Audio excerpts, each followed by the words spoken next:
I dialed Susan's hospital room with shaking hands, my thumb hesitating over the call button before I finally pressed it.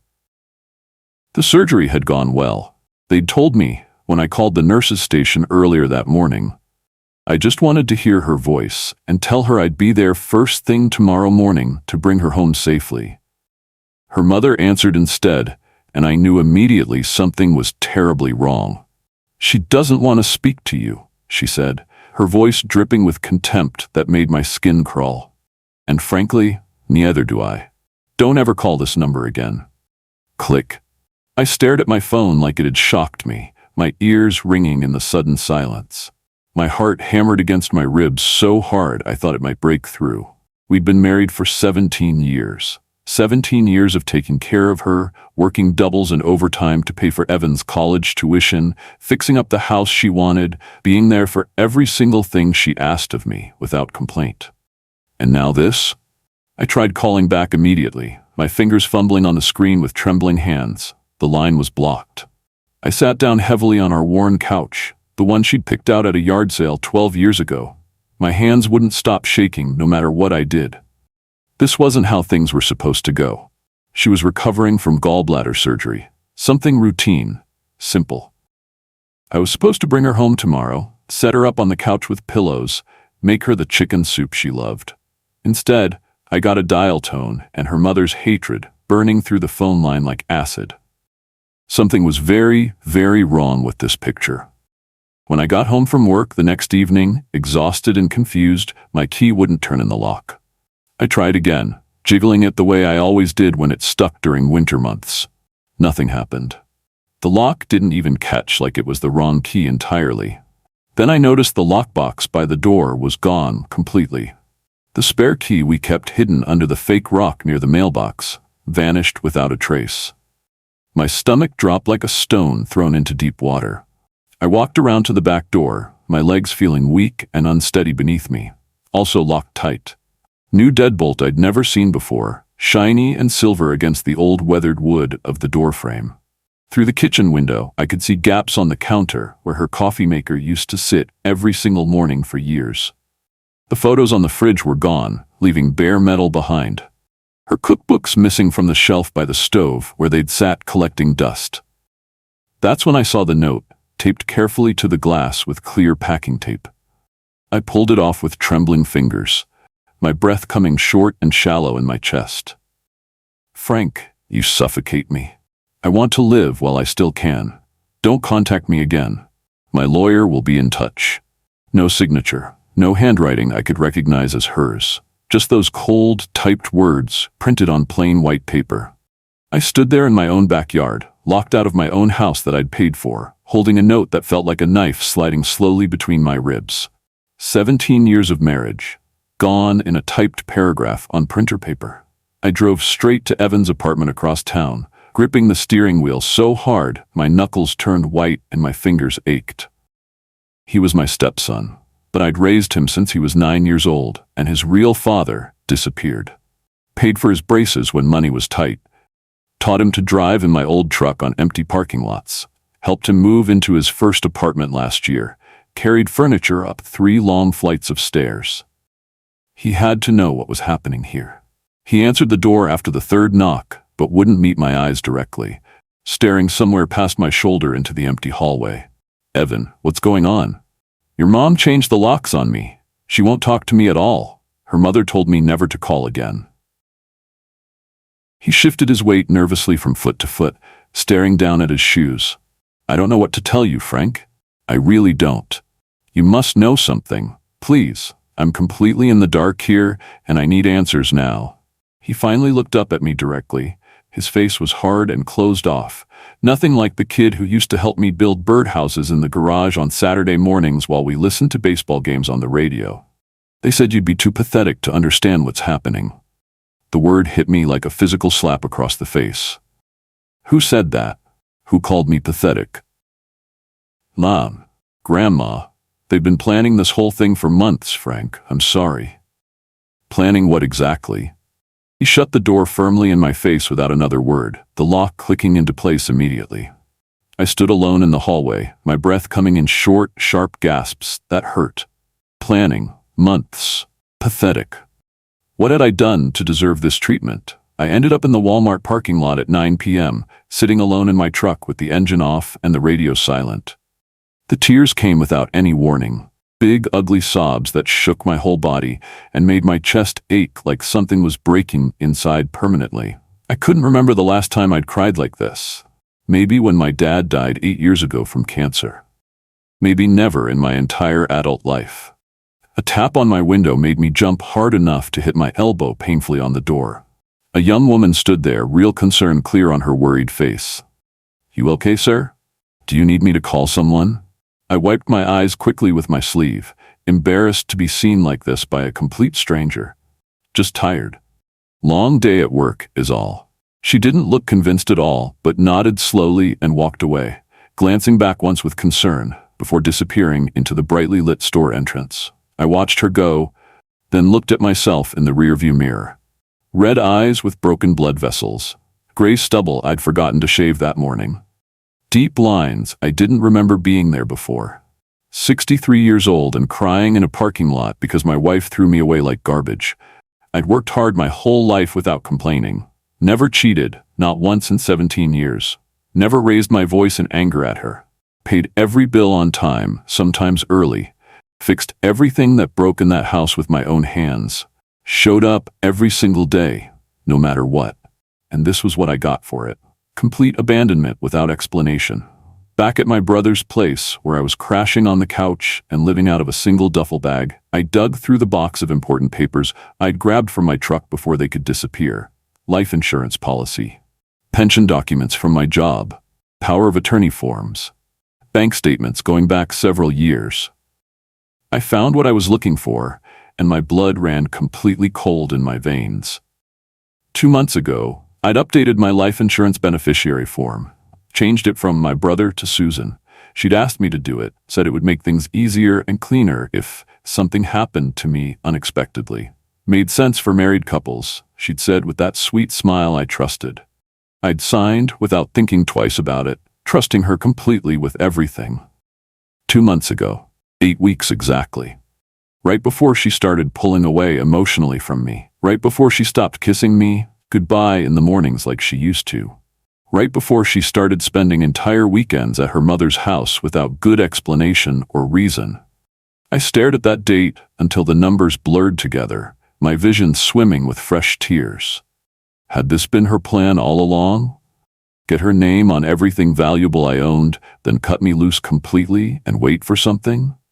My hand started shaking again, worse this time, making the paper rattle loudly in the quiet room. This wasn't coincidence. This was planning.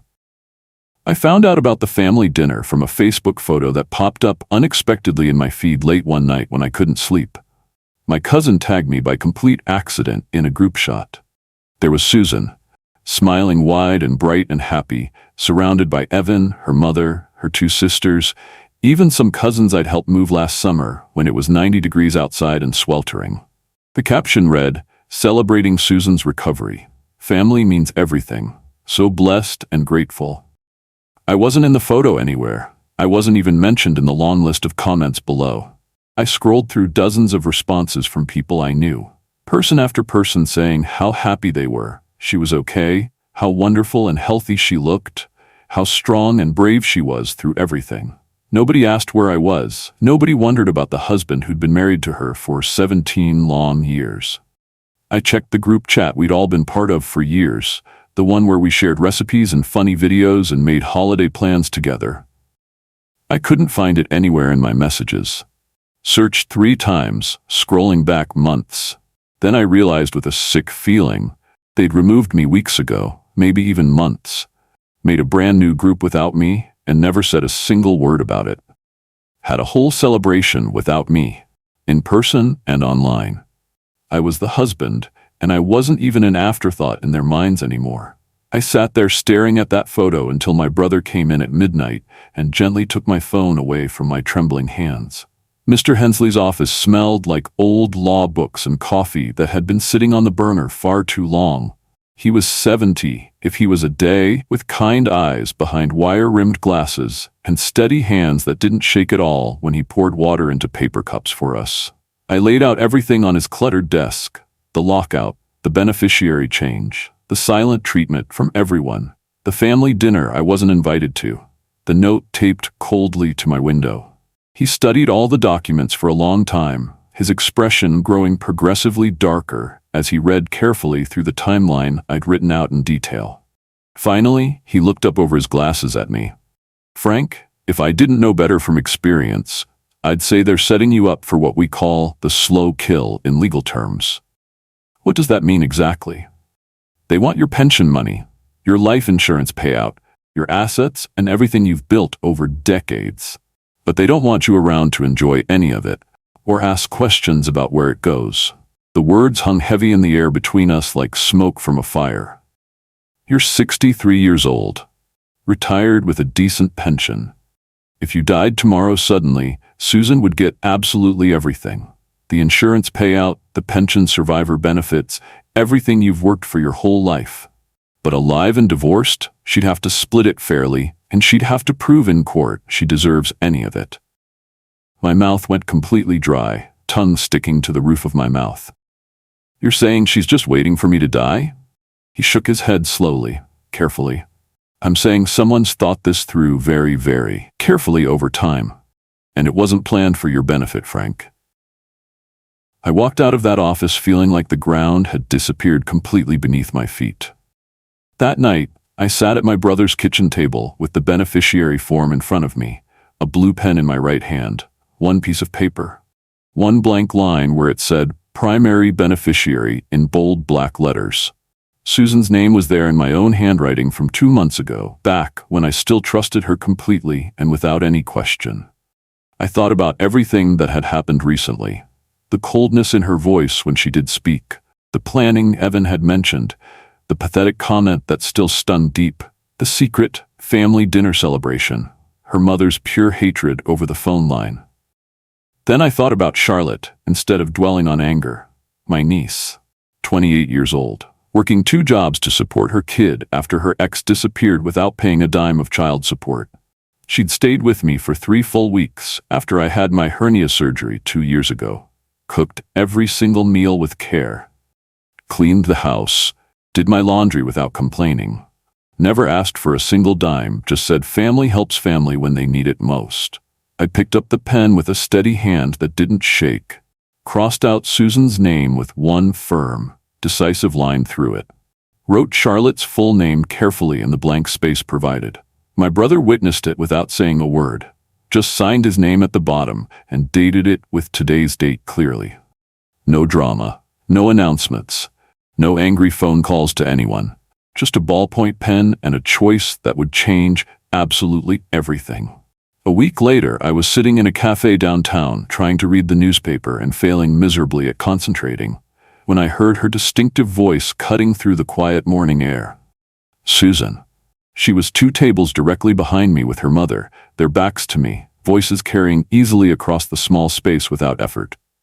"He'll come crawling back soon enough," Susan said, loud enough that I knew other people could hear clearly, loud enough that she wanted them to. "He can't survive without me. I made him what he is today." Her mother laughed, sharp and mean like breaking glass. "That man never had a spine in his entire life. You carried him for 17 years like dead weight on your shoulders." "Exactly right. Give it another month, maybe less, and he'll be begging to come home on his hands and knees like a dog. Then we'll have him exactly where we want him, completely dependent and grateful." More laughter that made my skin crawl like insects walking. I sat perfectly still, my coffee getting cold in my hands, every muscle in my body drawn tight as wire. Every word was a knife twisting. But something strange happened inside me. Instead of breaking apart like glass, something inside me hardened into solid steel. They thought I was pathetic, spineless, desperate, weak, broken beyond repair. Let them think that for now. Let them be wrong. I paid my bill quietly at the counter and left through the side door without looking back. They never knew I'd been sitting right there the whole time, hearing absolutely everything they said. The divorce papers arrived on a Tuesday morning, delivered by a process server who looked genuinely embarrassed to hand them over to me personally. I read them sitting in my truck before work started, my hands steady now instead of shaking. Susan was claiming emotional neglect, deliberate passivity, and financial control over the marriage. Financial control. From the woman who'd spent the last 10 years buying whatever she wanted, without asking, while I worked overtime and weekends to cover the credit card bills she ran up carelessly. She wanted alimony payments, the truck I was sitting in, half my pension that I'd earned, the house if I ever got back inside it, everything I'd worked for my whole life. I drove straight to Mr. Hensley's office, papers in hand, anger replacing the sadness finally. He read through the filing carefully and slowly, his jaw getting tighter with each page he turned. "They think you'll just give up and sign everything away," he said finally, setting the papers down hard on his desk. "Will I have to give in?" He looked at me over his glasses, measuring something in my face carefully. "Not if you're willing to fight back hard. But Frank, it's going to get ugly, uglier than it already is now." "It's already as ugly as it can possibly get." He nodded slowly, a grim smile crossing his weathered face. "Then let's show them what a spine looks like when it's made of solid steel." Cleaning out my old stuff from storage at my brother's house, I found a box from my dad that I'd packed away carefully after his funeral 8 years ago. Inside was a sealed envelope with my name on it in his distinctive handwriting, the letters shaky from the Parkinson's disease that eventually took him from us. I opened it carefully with trembling fingers, my heart pounding in my throat. "Son?" It read in his wobbly script. "If you're reading this, I'm gone, and something's gone wrong in your life. That's okay. Wrong things happen to good people all the time, and it's not fair at all. Here's what I learned in 74 years on this earth. If they take your house, build a home somewhere else. If they take your name, live in a way that gives it meaning anyway. Don't let their cruelty make you cruel back. Don't let their smallness make you small. You're a good man, Frank. Stay one no matter what happens. Love always, Dad."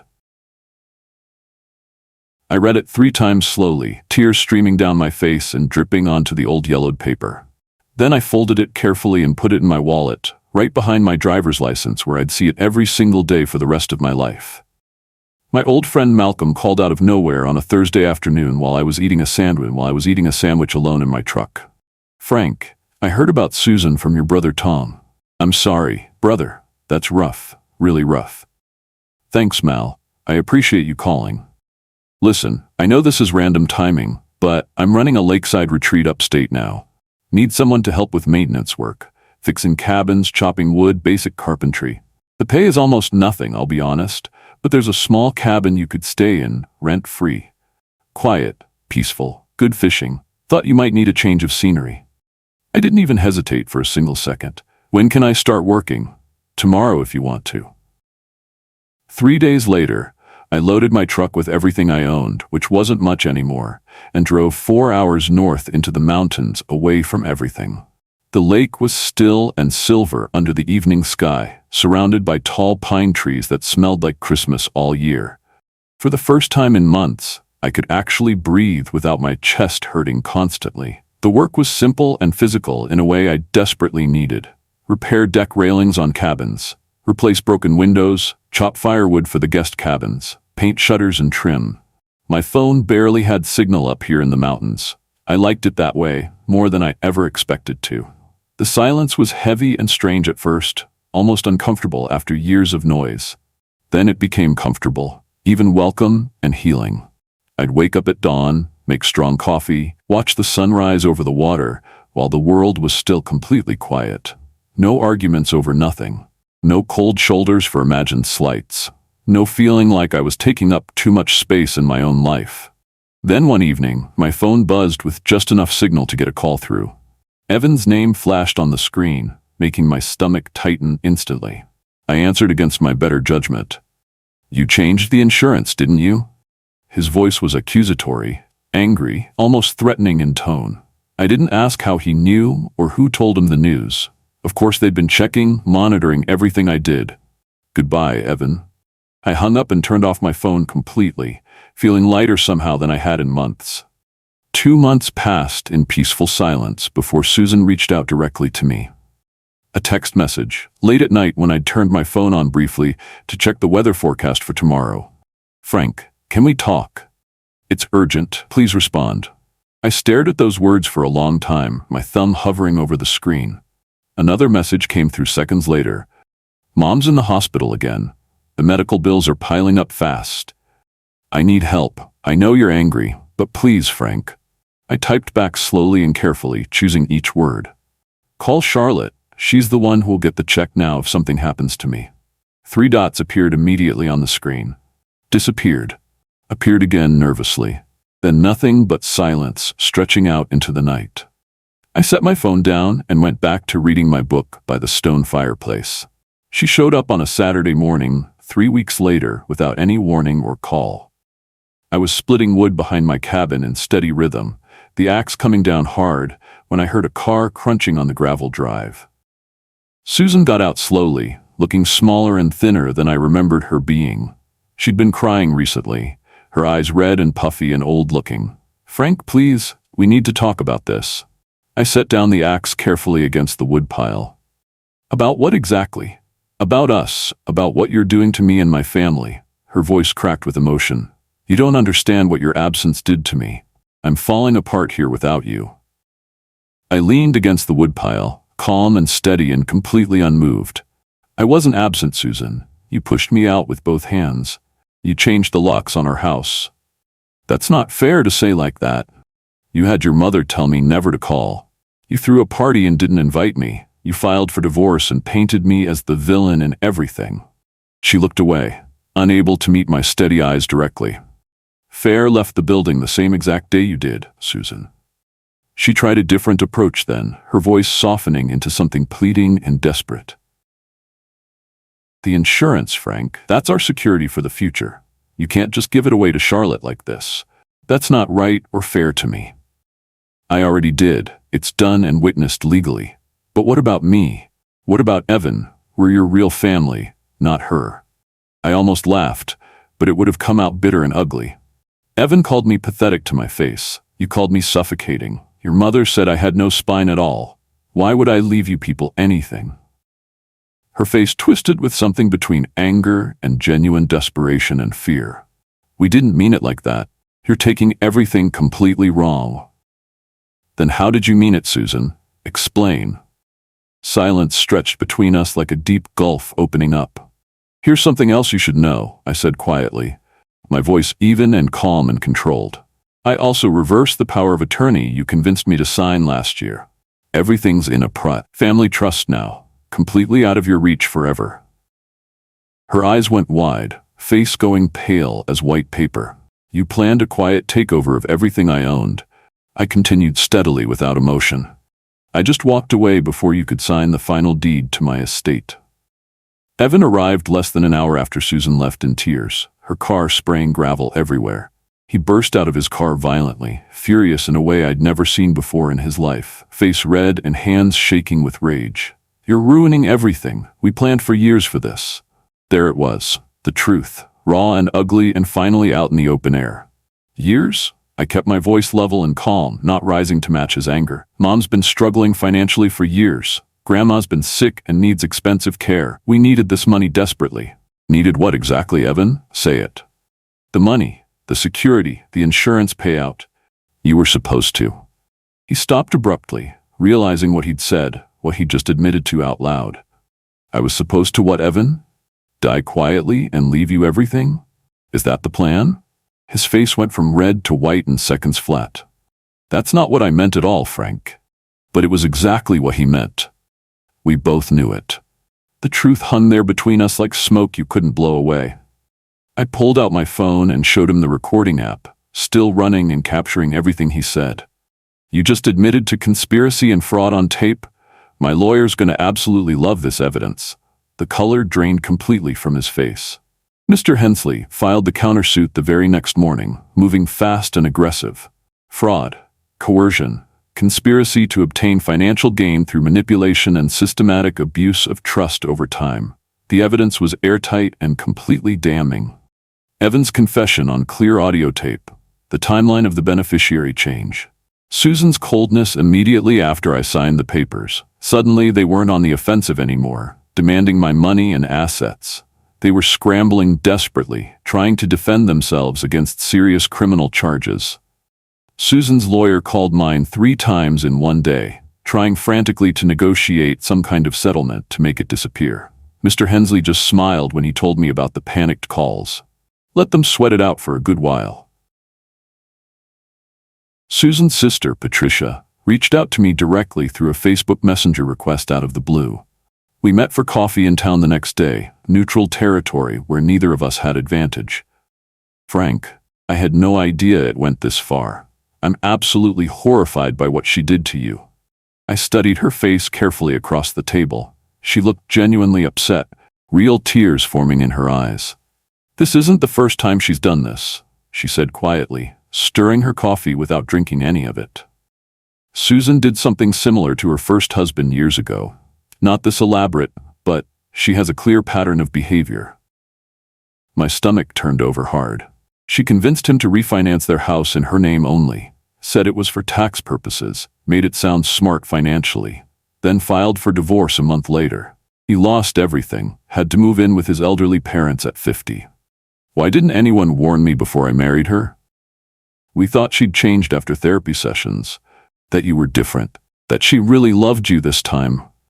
Patricia's eyes filled with tears that spilled over onto her cheeks. I'm so sorry, Frank. We should have said something to warn you.